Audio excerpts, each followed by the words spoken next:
Hello guys, welcome to my channel, and today we are going to see about the SARFAESI Act. If you are a bank officer and if you want to join a bank as a law officer, the most important thing, the most important act or the most important act these days would be the SARFAESI Act. You would come across this act on a day-to-day life, either through a recovery action or through uh, filing, replying cases to recovery action, or advising the authorized officers in the banks. Now, of course, authorized officers are the officers who can take action under SARFAESI. These are usually scale 4 level officers like chief managers, who would be actually uh, performing this. So, what is important about SARFAESI? And what are the things that you have to see in terms of preparation for SBI and uh, IBPS law officer examination? So the most important thing is we have to see the background of why SARFAESI Act came into picture. The major reason is delay. Whoever comes to you as a lawyer, or if you are a lawyer, you have to understand that litigation is a last resort because of delay. And I have even read somewhere that the amount of backlog cases in India, it will take at least 2000 sorry 3050 year to finish the cases. So it is that amount of backlog cases, and this also showed in the bank's recovery. Now, because of the looming NPA crisis, now NPA means non-performing assets. Simply put, when a loan is being given by the bank and if a borrower does not repay, then it will become a non-performing asset, and that would become an NPA. Now, before the SARFAESI Act, the bank should have to file an ordinary civil suit, and the recovery was slow, and redeeming a mortgage or security was taking huge amount of time. Now, the SARFAESI Act introduced three pillars, that is securitization, reconstruction, and enforcement. Now, in terms of, of especially of security of mortgages and other things, they also brought in the idea of asset reconstruction companies and etc. And before SARFAESI Act, there was not much scope of law in terms of book debts, receivables, or hypothecations, how a hypothecation has to be liquidated, and what happens in terms of default. All these questions were left unanswered. And the SARFAESI Act is the answer for this, and it was enacted in 2002. And the most important thing was when the SARFAESI Act was enacted, its constitutional validity was challenged before the courts, and in the landmark Mardia chemical cases, the the court reiterated that the SARFAESI Act is constitutionally valid, and with little bit of modifications before the Mardia chemical case, it was said that it was planned to oust the entire uh, uh, jurisdiction of even Supreme Courts and High Courts under 226 and 32. So that was held invalid, but however, the Act generally was held to be constitutionally valid. Now, the good MCQ question. One is the Narasimham Committee, and it is a legal framework that it was a committee that recommended a legal framework for recovering dues without legal court. This was Narasimham Committee, and the Arjuna Committee is also proposed, banking laws to enforce the security directly. So these are the two committees that you have to remember in case of an MCQ. If an MCQ is asked uh, on this, you have to ensure that you remember these two committees, because this is a high yield MCQ for both IBPS and SBI.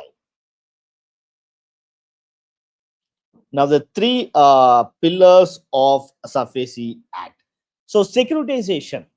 Securitization is the conversion of financial assets into marketable securities, or to issue to qualified buyers. It's kind of a highly technical things that happen in the banks.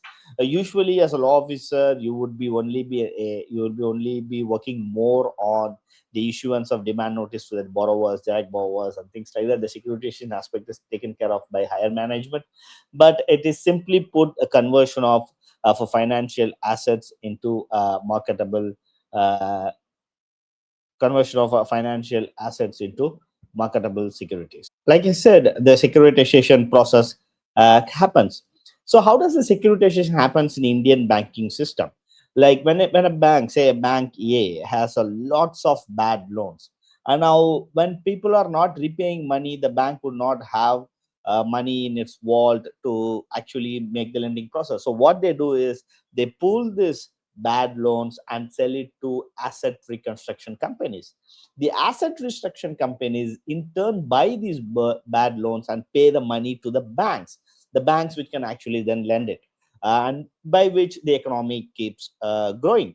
Now the problem here is the asset reconstruction company needs money to buy these bank loans, and they do this by issuing security receipts, and these security receipts are in turn bought by qualified institutional buyers. Who are the institutional buyers? The institutional buyers are big fund houses like mutual fund companies or insurance companies. Those companies come and buy this, and this is how the problem of liquidity in a banking system is solved.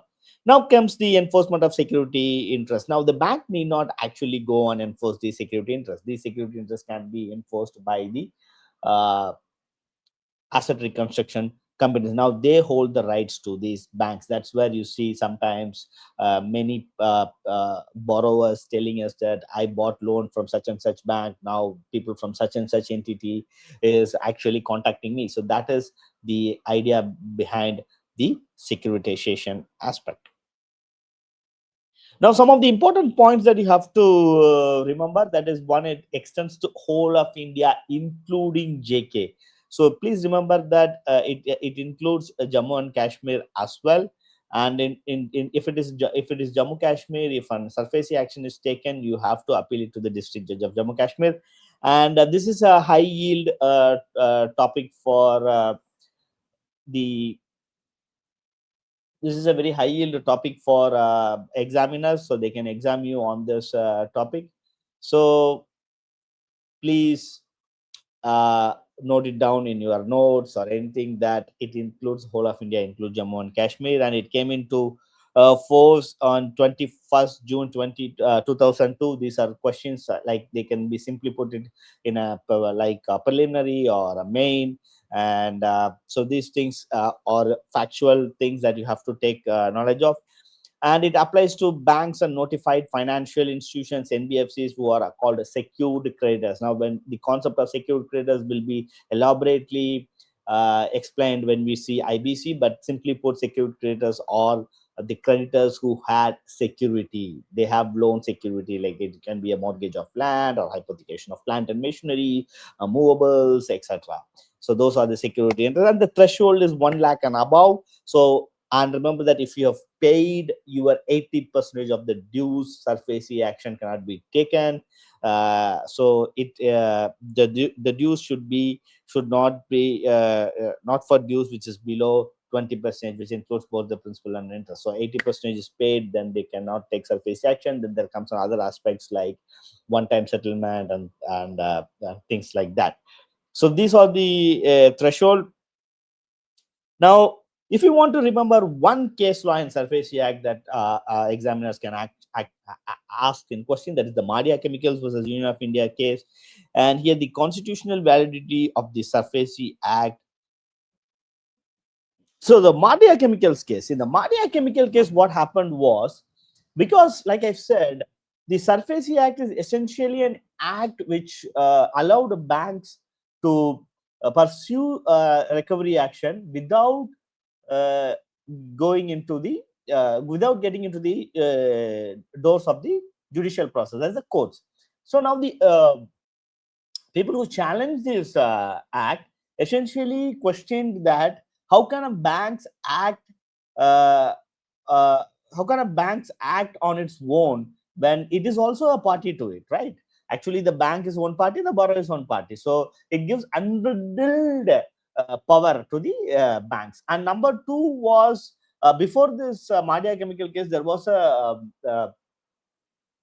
actually a provision which stated that 75 percentage of the amount, that is 75 percentage, let me see, it is 75 percentage of the dues, existing dues that is outstanding, has to be deposited before filing an appeal, appeal. So this rule was actually struck down. So remember, this can be a good MCQ question, so please understand, which is, this was actually 75 percentage of the dues before.